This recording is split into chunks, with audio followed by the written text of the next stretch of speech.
Bueno, muchas gracias. Bueno, esto no está muy centrado en estética contemporánea. De hecho, creo que soy la que más atrás se va en la historia para hablar de lo monstruoso. Así que bueno, mi ponencia, bueno, antes que nada, gracias por estar. Mi ponencia se titula Incomodando los límites, lo monstruoso en el barroco.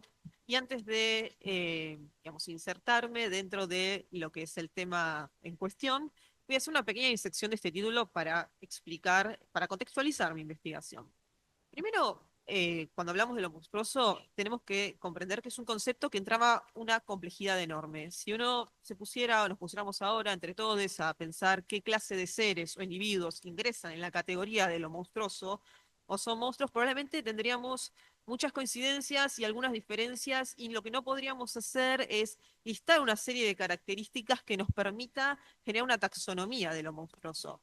Va a tener que llegar el siglo XX con un filósofo que acá que queremos mucho, que es Michel Foucault, a hablarnos de la noción de límite para explicar, para definir efectivamente qué es lo monstruoso. Igualmente, eso lo hablo en 2 minutos.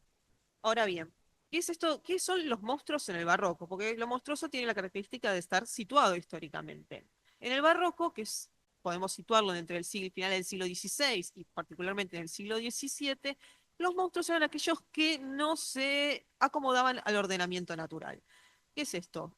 Los hombres tienen 2 piernas, 2 brazos, un torso, una cabeza. Si nacías con 2 cabezas, 4 orejas, nacías con hirsutismo, como la niña que vemos acá en la presentación, que es una era conocida como la enfermedad de los hombres lobo, que tenían todo el cuerpo cubierto de pelo, o si nacías o eras un siamés, nacías siameses, entonces eras considerado para el barroco un monstruo.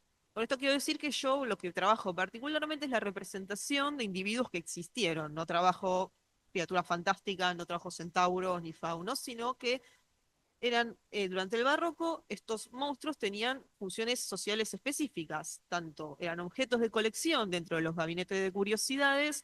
Si vieron la serie de Guillermo del Toro, más o menos están ahí al tanto de qué son los gabinetes de curiosidades, o eran lo que giraban en las cortes europeas como bufones de corte, o sea, divirtiendo y entretenimiento para las clases acomodadas, la aristocracia y las familias reales, o giraban dentro de las ferias, como lo que en el siglo XIX se van a llamar los freak shows o los circos o los shows de fenómenos. Bueno, ahora bien, ya expliqué por qué estudio los monstruosos en el barroco. Esto es importante básicamente porque en el barroco se da un cambio pivotal en la concepción de lo monstruoso.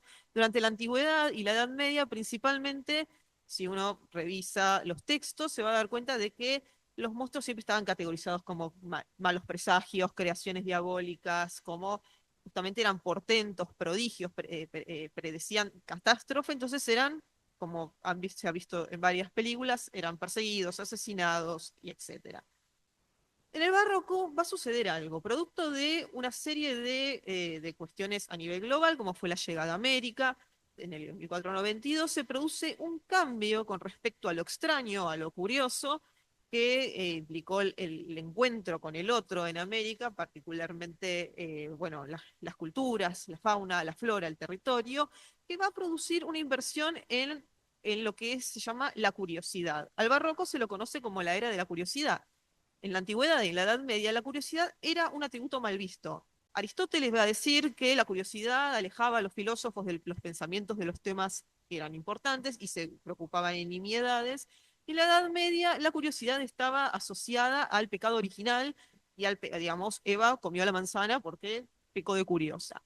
En el barroco, esto cambia con la revolución científica, Galileo, Isaac Newton, más o menos nos ubicamos. La curiosidad empieza a aparecer como una forma de conocer el mundo, y estos monstruos que antes eran perseguidos por su carácter de mal presagio, pasan a ser, van a ser objetos curiosos, objetos de interés tanto de la ciencia que los empieza a estudiar, como objetos curiosos de colección, de los gabinetes de curiosidades. Ahora bien, volvemos a la primera parte del título. ¿Qué es esto del límite? Poco para definir, tener una definición un poco transversal en la historia de lo que es un monstruo, va a digamos, articular la noción de límite con los monstruos. Y lo que va a decir es que básicamente la característica del monstruo es mostrar el límite del conocimiento. ¿Qué quiere decir con esto? Que si uno revisa la historia del pensamiento occidental y de la filosofía occidental, la búsqueda de leyes o preceptos universales va a ser una casi constante. Que es un monstruo, básicamente. Es alguien que al romper la ley natural muestra el límite de la imposibilidad de decir que todos los hombres tienen dos piernas, dos brazos, un torso y una cabeza, y sino que hay seres que con dos cabezas que rompen esa pretendida universalidad.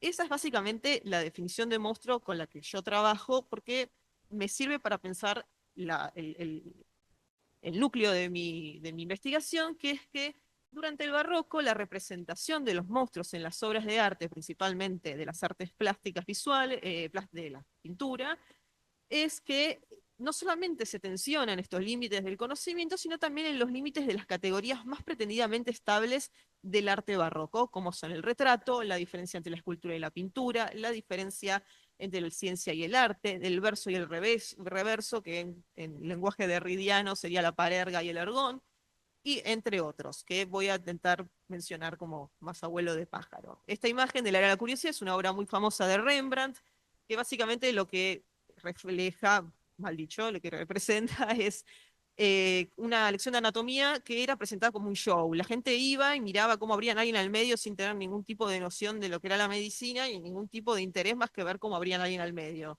para que veamos cómo funcionaba la cuestión de la curiosidad en el barroco. Bueno, voy directamente a lo monstruoso y las colecciones. Uno de los destinos de estos individuos, de los individuos que se consideraban monstruos en el barroco, era ser parte de las colecciones. Y este es el caso de Sebastiano Viavati, que si lo ven es una persona con enanismo que está, bueno, no puedo señalar, pero está ahí abajo en en la ilustración. Este es el gabinete de curiosidades de Ferdinando Cospi, conocido como el Museo Cospiano, donde Sebastiano Viavati y su hermana estaban inventariados, básicamente como eran objetos de colección de un gabinete. Pero a su vez también eran los custodios de esta colección. Así que ya había algo medio raro ahí en digamos, en el lugar que ocupaban socialmente estos hermanos. Este es el inventario, bueno, no sé, seguramente no se va a ver, pero bueno, los retratos de los hermanos están inventariados entre el esqueleto de un niño que nació con dos corazones y otro retrato de un niño monstruoso que, perdón, no sé, no podría traducir ahora el inventario. El punto de esto, de lo que pasa, cuál es el problema que me interesa de este inventario? Básicamente el retrato es uno de los géneros pictóricos más rígidos que existen dentro de las artes visuales. Quienes somos de este rubro sabemos que ríos de tinta escritos sobre qué es un retrato. Particularmente, si lo ponemos en muy sencilla definición, es la representación de un sujeto. Por supuesto, el problema es definir qué es un sujeto. Y en el caso de los monstruos, en este momento, no eran considerados sujetos. De hecho, lecturas sobre los textos de Foucault nos van a decir que, bueno, que el monstruo encarna la paradoja de ser un ser natural, de haber nacido de vientre materno, pero a su vez romper las leyes naturales, y que su ser natural lo acerca a la comunidad de los hombres, pero nunca lo termina de incluir. Entonces, cuando uno se encuentra con este inventario que habla de un retrato de un monstruo, se pregunta, ¿es realmente un retrato si Sebastiano y su hermana no eran considerados sujetos dentro de la convulsionada sociedad barroca? O, por ejemplo, podemos pensar que el retrato tiene algún don humanizante a la hora de retratar a estos individuos, o como yo también me pregunto, si un retrato de un monstruo, o una representación de un monstruo, mejor dicho, no puede estar incluida dentro de, por ejemplo, con las naturalezas muertas. Si ustedes vieron alguna naturaleza muerta, han visto una vanitas, un memento mori, recuerda que morirás, porque básicamente la naturaleza muerta como género tiene digamos, esa implicancia. Y lo que va a decir, lo que van a decir sobre los monstruos, Planella, un estudioso de ello, va a decir que la figura, si hay obras que nos recuerdan que vamos a morir, ¿por qué la representación de un monstruo no nos recuerda que la otra parte de nosotros mismos está formada por situaciones de alteración y desorden y no solo de orden y unicidad? Esto bueno, perdón. Esto nos hace preguntar, ¿no? Nos devuelve esta cuestión de cómo estas imágenes nos tensionan los límites de las categorías como el retrato. Este es el caso del retrato del enano Morgante. Este es un caso de un bufón de corte, era parte de la corte de Cosme de Medici y fue retratado o pintado en el siglo XVI por Bronzino, uno de los artistas más importantes de su época. ¿Qué tiene de importante esta obra? Principalmente no tiene antecedentes, es una obra que está pintada del verso y el reverso, para que vean cómo está expuesta. En el verso tenemos el frente de nuestro querido amigo Morgante y de parte de atrás de la obra está el dorso. Esto es básicamente se encuadra dentro de, ¿por qué hace Bronzino esta obra, no? Se encuadra dentro de una discusión que se da en el barroco sobre cuál era superior, si la pintura o la escultura. Los escultores decían que ellos eran los únicos que podían generar tridimensionalidad real, mientras que los pintores solo podían sugerirla. Entonces viene Bronzino y dice, mira, yo pude hacer una pintura en 3 dimensiones. Discutible, pero bueno, estamos en el medio del siglo XVI en una discusión acorde a las posibilidades de la época. Algo muy interesante de esta obra también, si la ven, es que el frente y el dorso no son, son dos tiempos distintos. Aparece el enano desnudo con las aves, un tipo de caza menor, por eso puede representarlo, y en la parte de atrás lleva la presa en la mano. Por lo cual, ya en esta obra representa dos tiempos distintos. Estamos lejísimo de las imágenes en movimiento, ni hablar del cine, ¿no? Pero ya que empieza a haber una suerte de propuesta sobre no solamente de tiempo, sino también del lugar que va a tener el, el reverso de la obra. Recién en el siglo XVII, sabemos que, para quienes no saben, la naturaleza muerta no nace como género independiente, sino que las frutitas que tanto nos gustan, las calaveras, nacen pintándose en el reverso de las obras y progresivamente, va a decir Víctor Estoiquita, pasan al verso generando ¿cómo se dice? Un género en sí mismo, digamos, se produce, estaban como los monstruos, las naturalezas muertas estaban en los márgenes, estaban en la parte de atrás o en el margen de la obra. Acá pasa algo muy interesante, estamos 50 años antes de que todo ese proceso se esté dando, y sin embargo tenemos una obra que verso y reverso no están jerarquizados, sino que están equilibrados. La obra tiene sentido si tenemos las dos partes. No es que uno podría decir, bueno, pero la parte que se ve el rostro está más jerarquizada, pero en este caso no. Su sentido coincide con su equilibrio y no con su jerarquización. Que todo esto para el siglo XVI es una locura. Les digo, yo sé que no es muy loco el siglo XVI, pero, pero No, acá no. créanme. Bueno, voy a apurarme, pues si no No, yo está sigo bien, hablando, yo sigo está bien. hablando. Seguí, seguí. Seguimos con monstruos en las cortes europeas. Acá tenemos otro retrato doble, en este caso son dos piezas independientes, hechas por Juan Carreño de Miranda. Esta es una niña que tiene 6 años y pesa 60 kilos, lo cual la llevó a rastras a la corte de Carlos II, para que la gente básicamente la mirara y literalmente se riera, porque pobre, estas personas estaban sometidas constantemente a la burla y la humillación de la aristocracia y la familia real probablemente también. Pero bueno, Carlos II le tenía cierto aprecio, vamos a poner, y la manda a retratar o pintar por Juan Carreño de Miranda en dos obras que también son muy complejas. Primero porque en la que está vestida como una cortesana. Eugenia Martínez Vallejo no era cortesana. Durante gran parte de la Edad Moderna existía algo así llamadas las leyes suntuarias, donde básicamente si te vestías como no te vestías acorde a tu clase, eso constituía un crimen. Bueno, como esto era un pedido real, se podía vestir, pero el caso también pasa con el desnudo. Tengan en cuenta, estamos en la época de la contrarreforma, es muy rígidas las normas sobre el desnudo femenino, hay una idea del decoro que no se puede quebrar o se pide que no se quiebre, mejor dicho. Y acá tenemos una niña que está desnuda y con los atributos del dios Baco. Si la ven con la vid y no se ve bien la corona que tiene, pero está representada como un dios griego. Eso también son dos tipos de retratos que están reservados para la aristocracia, no están reservados para los monstruos. Entonces la pregunta que a mí me lleva a hacerme es ¿por qué? Los historiadores dicen que, bueno, se quería dejar testimonio de la existencia, y qué sé yo. No puede dejar testimonio de la existencia sin romper absolutamente todas las reglas posibles del retrato cortesano. Y otra tiene que ver con la dignificación. Se supone que Juan Carreño de Miranda quería dignificar a esta niña que era burlada y humillada, pero así todo la siguieron humillando y burlando, así que mucha dignificación no se pudo dar. Entonces empiezan a aparecer una palabrita muy importante para el estudio de la representación de los monstruos, que es la noción de contraste. La idea de que, lo que creo que lo mencionó el compañero, esta idea de que el monstruo sirve como un espejo que refleja lo que la aristocracia no quiere ser, no es un reflejo deformante.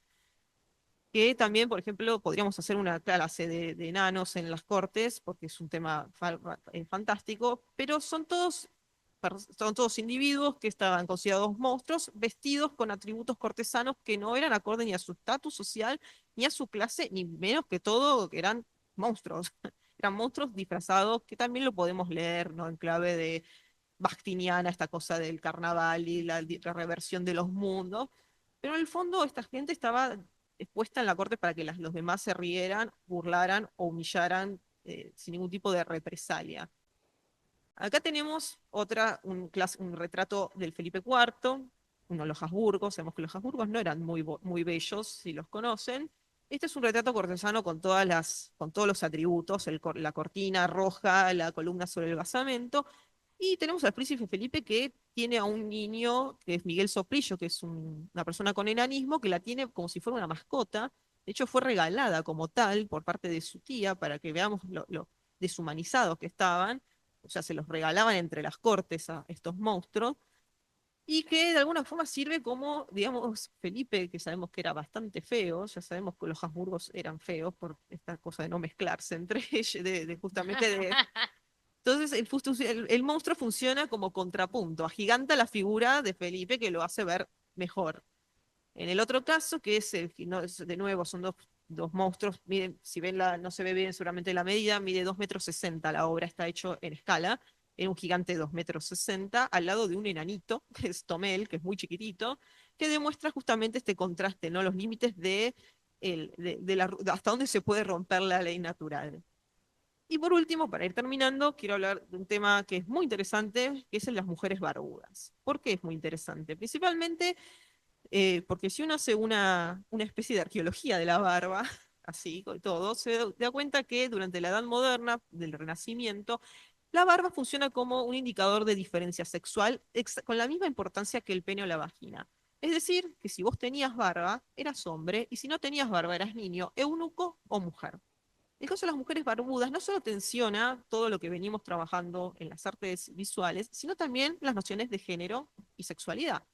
¿Por qué? Porque básicamente una de las cosas que dice Will Fisher, que es este historiador de la barba, que trabaja en la cuestión de la barba, es que llamar a estos individuos mujeres barbudas, hoy podemos reconocerlas como mujeres gracias a que sabemos que se identificaban así, podemos respetar dicha identificación, pero en ese momento no eran mujeres, porque básicamente tenían dos atributos, dos indicadores de diferencia sexual que competían entre sí, como la barba y las genitales.